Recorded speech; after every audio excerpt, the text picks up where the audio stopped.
Hello, my name is Anthony Ghiardi, and today I would like to talk about how the COVID-19 pandemic has contributed to anti-Asian hate. Racism against Asian Americans has, until recently, received less attention than racially motivated sentiments and attacks against other groups. In light of recent tragic events, the importance of advocating against anti-Asian hate has become increasingly urgent. Over the next few minutes, I would like to analyze the origins of racism against Asians, examine how xenophobia has contributed to anti-Asian hate today, and outline a call to action to combat racial injustices.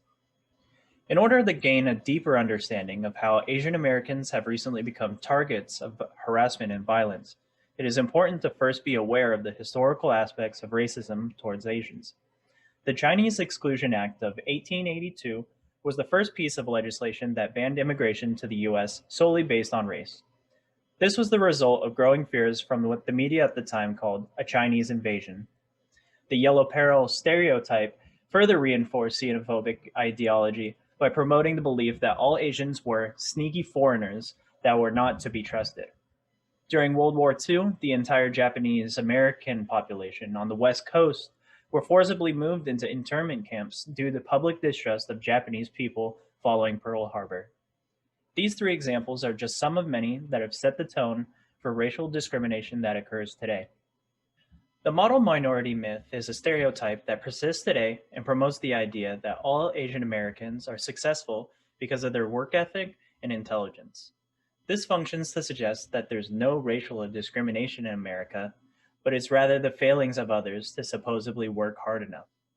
This is particularly problematic because it alienates Asian Americans from other minority groups, and it creates an us versus them mentality in society. In the past year, racial tensions have come to a head as the COVID-19 pandemic continues in the United States. Rhetoric referring to COVID-19 as the Chinese virus or the Wuhan virus by government officials has been damaging by associating Asian people with disease. In fact, the World Health Organization no longer names new diseases after geographic locations or references to culture, population, or language that incites fear, specifically to avoid the stigmatization of the people that would be associated with it. The effects of this rhetoric has manifested itself in the incidence of hate and violence in the recent past. So the question is, what can we do to combat anti-Asian hate? Since the beginning of the pandemic, an organization by the name of Stop AAPI Hate has worked to address this. This organization is the collaborative work between the Asian Pacific Policy and Planning Council, Chinese for Affirmative Action, and San Francisco State University's Asian American Studies Department. They offer resources for underrepresented groups, as well as serving as a channel for individuals to report incidents of hate related to race. According to their 2020 to 2021 national report, there have been nearly 3,800 reports of harassment and assault. Of these reports, about 1,700 of them have come from within California.